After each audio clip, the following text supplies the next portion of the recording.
Abraham, அந்நிய செலாவணி மோசடி வழக்கில் முதல் எதிரியாக தம்மை சேர்த்ததை நீக்க வேண்டும் என்று சசிகலா தரப்பில் உயர்நீதிமன்றத்தில் வழக்கு தொடரப்பட்டிருந்தது.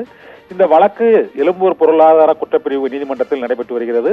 இந்த விசாரணையை விரைந்து முடிக்க வேண்டும் என்று சசிகலா தொடர்ந்த வழக்கில் உயர்நீதிமன்றம் உத்தரவிட்டிருக்கிறது. வெளிநாட்டிலிருந்து உபகரணங்களை இறக்குமதி செய்ததில் அந்நிய செலாவணி மோசடியில் ஈடுபட்டதாக சசிகலாவின் மீது அந்நிய செலாவணி மோசடி வழக்கு தொடரப்பட்டு அந்த வழக்கு விசாரணை நடந்து கொண்டிருக்கிறது.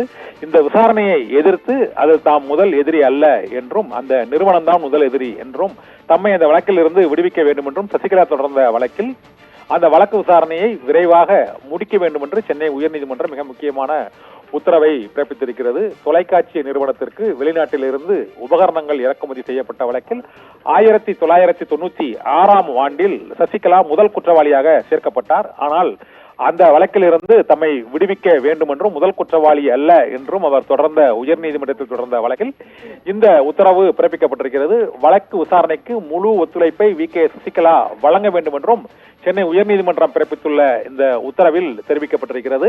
மேலும் அந்த அந்நிய செலாவணி மோசடி வழக்கை நீண்ட காலமாக விசாரணை நடைபெற்று வருவதால் விரைவாக விசாரித்து வழக்கை முடிக்க வேண்டும் என்றும் சென்னை உயர்நீதிமன்றம் எழும்பூர் பொருளாதார குற்றப்பிரிவு நீதிமன்றத்திற்கு உத்தரவிட்டுள்ளது. ஆபிரகாம்.